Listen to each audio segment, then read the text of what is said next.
12వ అధ్యాయం 30వ సర్గ. విశ్వామిత్రుడు యాగాన్ని రక్షిస్తున్న శ్రీరామ లక్ష్మణులు. గురువును ఎప్పుడు ఎలా ఏ ప్రదేశంలో ప్రశ్నించాలన్న విషయంలో నేర్పరులు, తీయటి మాటలతో చేయాల్సిన కార్యాన్ని చక్కబెట్టి సాధించగల శక్తి కలిగిన శ్రీరామ లక్ష్మణులు విశ్వామిత్రుడి వద్దకు వచ్చి, మహాత్మా, రాక్షసులు ఏ సమయంలో ఇక్కడికొచ్చి కలహానికి కాలు దువ్వుతారు? అది మీరు చెబితే ఆ కాలాన్ని అతిక్రమించకుండా మేము యజ్ఞాన్ని కాపాడుతుంటాం అని అడుగుతారు. యుద్ధానికి పోవటం అంటే ఆటలకు పోవడం అన్నట్లుగా ఉత్సాహం చూపిస్తున్న సాహసవంతులైన వారిద్దరిని చూసి మునులందరూ సంతోషించి వారికి మేలు జరగాలని పొగిడారు. నాటి నుండి 6 రాత్రులు వారు యజ్ఞాన్ని కాపాడాలని, రాక్షసులు రాత్రి వేళల్లోనే వస్తారని విశ్వామిత్రుడు దీక్ష వహించి మౌనవ్రతంలో ఉన్నాడు గనుక ఆయన మాట్లాడని, అందువల్ల వాళ్ళు 6 రాత్రులు హెచ్చరికతో యజ్ఞాన్ని రక్షించాలని బోధిస్తారు మునులు. వాళ్ళు చెప్పినట్లే శ్రీరామ లక్ష్మణులు భయంకరమైన బాణాలను దగ్గరుంచుకుని హెచ్చరిక తప్పకుండా విశ్వామిత్రుడి యాగభూమిని 6 దినాలు రాత్రింబగళ్ళు రక్షించిన తర్వాత 6వ నాడు రాముడు లక్ష్మణుడిని హెచ్చరిస్తాడు. లక్ష్మణ, రాక్షసులు వచ్చే రోజు ఇదే. నీవు నేను హెచ్చరికగా ఉండి యజ్ఞాన్ని మరింత ప్రయత్నంతో కాపాడాలి అని యుద్ధ సన్నద్ధులై ఉన్నారు ఇరువురు. అప్పుడు యజ్ఞవేది పూలతో, సృక్కుతో, దర్భలతో, ఋత్విజులతో, సోమపానం చేసే పాత్రతో ప్రజ్వరిల్లింది. శాస్త్రంలో చెప్పిన విధంగా సమంత్రకంగా యజ్ఞం జరుగుతున్న సమయంలో ఆకాశం పగిలిపోయేటట్టు భయంకరమైన పెద్ద ధ్వని వచ్చింది. వెంటనే వానాకాలంలో కారుమబ్బులు కమ్మినట్లు ఆకాశం మరుగున పడే విధంగా రాక్షసులు మాయావులై ఆకాశమంతా కమ్ముకున్నారు. మారీచుడు, సుబాహుడు అనే రాక్షసులు తమ సేనలతో వచ్చి నెత్తురు వానను వేదిపై ఘోరంగా కురిపించారు. వేది కూడా రక్తంతో ప్రకాశించసాగింది. మారీచుడిని తరిమికొట్టి సుబాహుడిని చంపిన శ్రీరాముడు. ఆ రాక్షసులు చేసిన దానిని చూసి కోపించిన శ్రీరాముడు ఆకాశం నుండి వస్తున్న వారిని గమనించి మనుష్య భక్షకులైన దుష్ట రాక్షసులను మానవాస్త్ర బలంతో పెనుగాలికి మేఘాలు చెదిరిపోయేటట్లు చెదరగొడతానని తమ్ముడు లక్ష్మణుడితో అంటూ ఆ అస్త్రాన్ని తీసుకుని మారీచుడి రోముపై కొట్టాడు. వాడిని తాకిన ఆ అస్త్రం మారీచుడిని ఈడ్చుకుని పోయి రావణ దూరంలో సముద్రంలో పడేసింది. అస్త్రం తగిలి మారీచుడు మూర్ఛపోయి స్మృతి తప్పితే తన మానవాస్త్రం కారణంగా పెనుగాలికి ఆకులుగా కొట్టుకుపోతున్న రాక్షసులను చూపించి రాముడు లక్ష్మణుడితో, మానవాస్త్రం ధర్మబుద్ధి కలది కనుక మారీచుడిని చంపకుండా ఆకాశ మార్గంలో దూరంగా తీసుకుని పోతుంది. మునులను బాధించే దయలేని చెడు గుణాలను, దేవతా శత్రువులను, పాప స్వభావాలను పదునైన బాణాలతో చంపుతాను చూడు అంటాడు. అంటూనే ఆగ్నేయాస్త్రాన్ని తీసి వింటిలో ధరించి కోపంతో సుబాహుడి రొమ్ముకు గురి చూసి ఈడ్చి వేయగానే వాడు చచ్చిపడిపోతాడు. మిగిలిన రాక్షసులపై వాయవ్యాస్త్రాన్ని ప్రయోగించగా వారంతా నేలగూలుతారు. ఈ విధంగా యజ్ఞానికి విఘ్నం కలిగించాలనుకున్న రాక్షస సేనలను వధించి యుద్ధంలో గతంలో గెలిచిన ఇంద్రుడిలాగా రామచంద్రమూర్తిని ఋషులు పూజించారు. రాక్షసుల మాయ వల్ల కమ్మిన మబ్బులు తొలగిపోవడంతో దిక్కులు ప్రకాశించసాగాయి. యజ్ఞం సక్రమంగా నెరవేరింది. అన్ని చోట్ల రాక్షసుల బాధలు తొలగాయి. ఇదంతా గమనించిన విశ్వామిత్రుడు, రామ, నేను కృతకృత్యుడని అయ్యాను.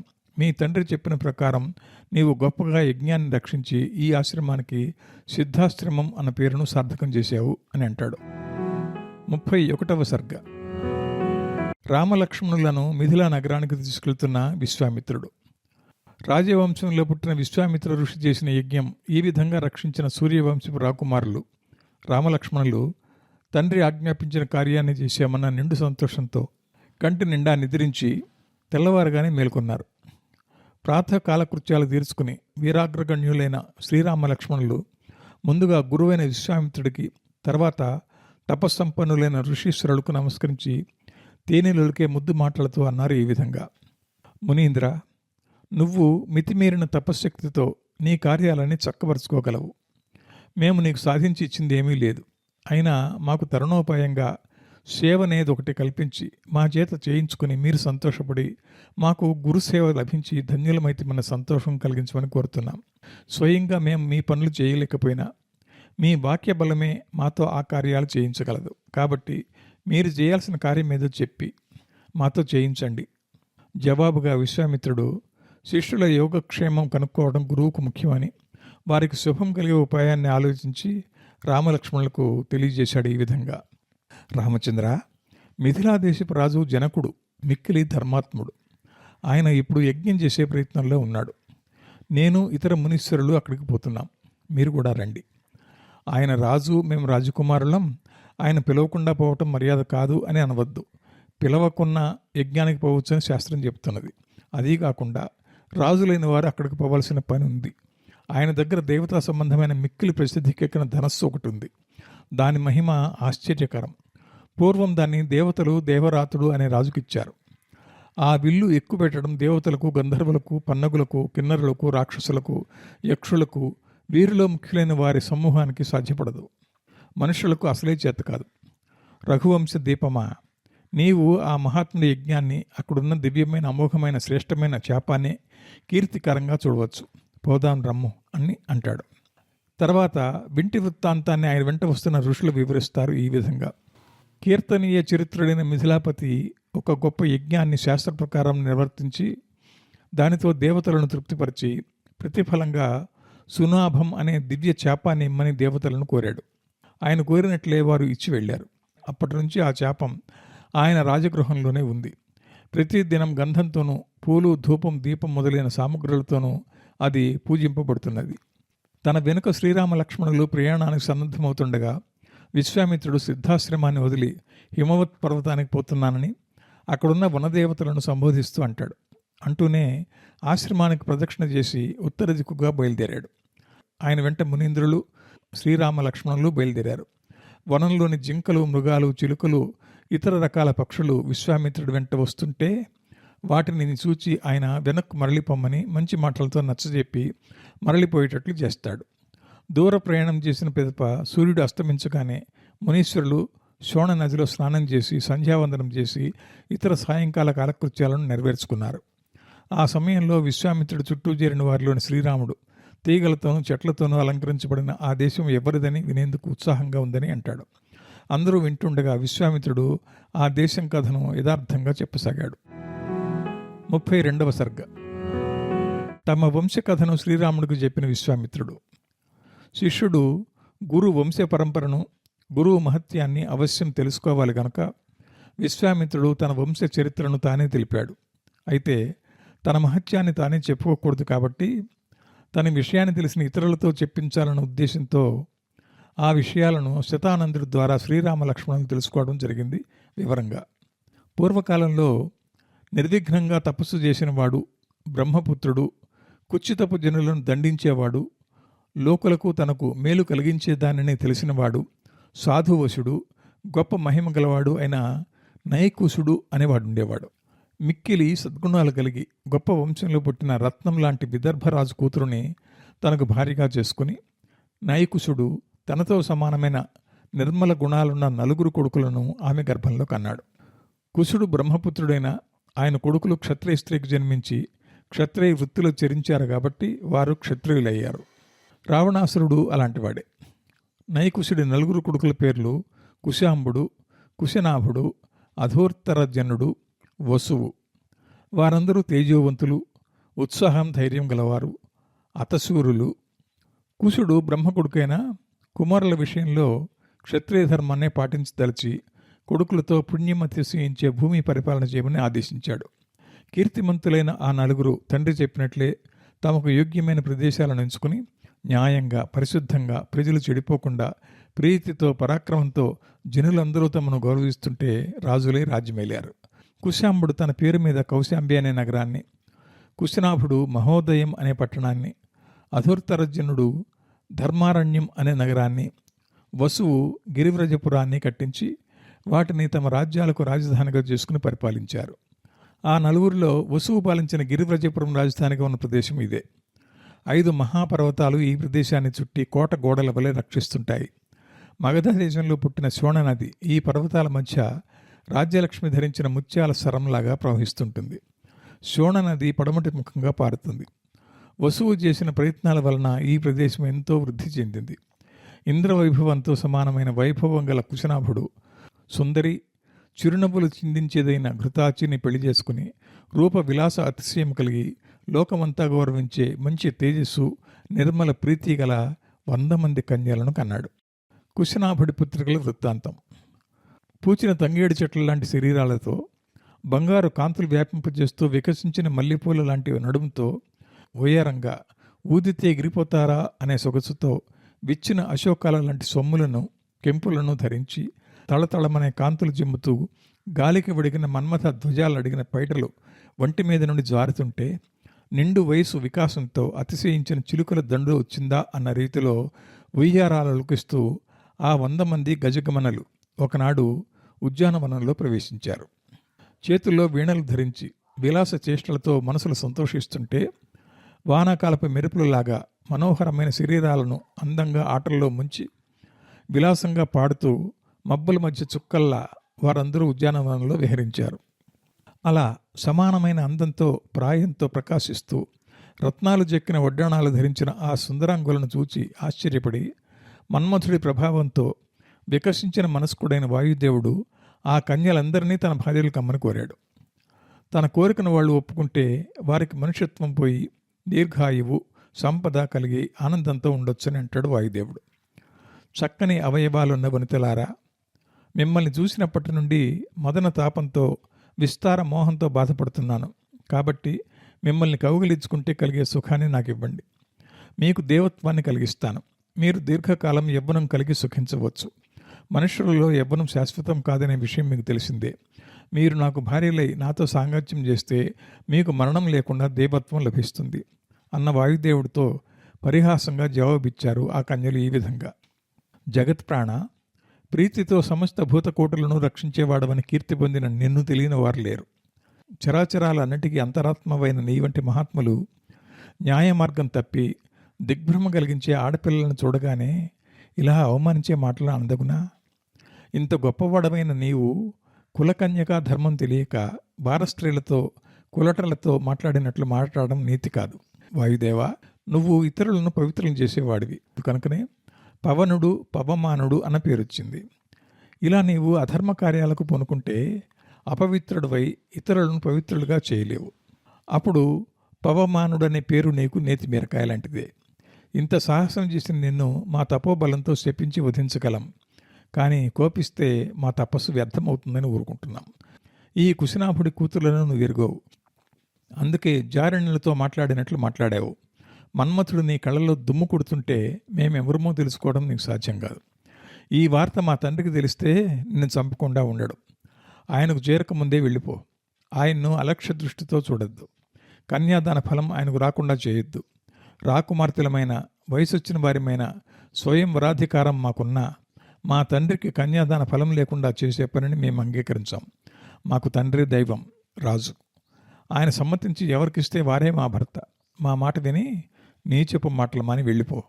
ఇలా ఆ కన్యలు జంకు లేకుండా జవాబివ్వగా కోపించిన వాయుదేవుడు వాళ్ళ శరీరాల్లో జ్వరబడి దయ లేకుండా వారి అవయవాలు వంకర టెంకర పోయేటట్లు చేశాడు.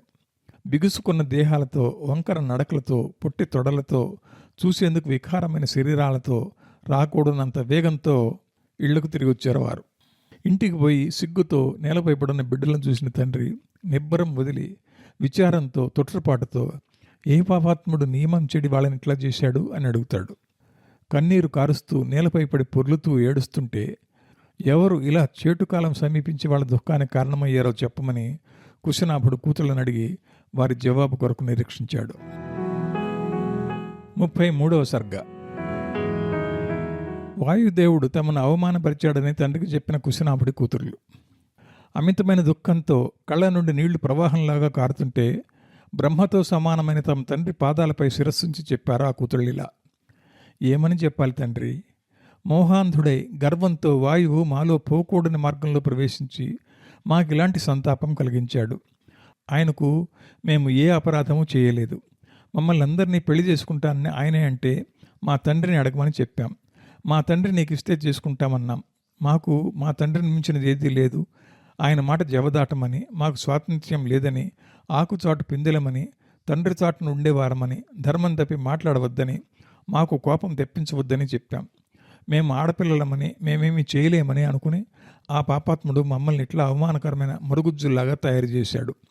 ఉత్తమ గుణాలను ప్రదర్శించిన తన కూతుళ్ళతో ఎలాంటి శత్రువైనా నమస్కరించేటంత శక్తివంతుడైన కుశనాభుడు వారి ఓర్పు శ్లాఘించదగినదని, తన కడపన పుట్టినందుకు వారందరూ ఒక్క మాటపై ఉన్నారని, ఒక్కరు కూడా పొరపాటునైనా వాయుదేవుడిని శపించలేదని, ఆడవారికైనా మగవారికైనా దేహ సౌందర్యం భూషణ సౌందర్యం కంటే కష్టాల్లోనైనా క్షమాగుణమే భూషణమని అన్నాడు.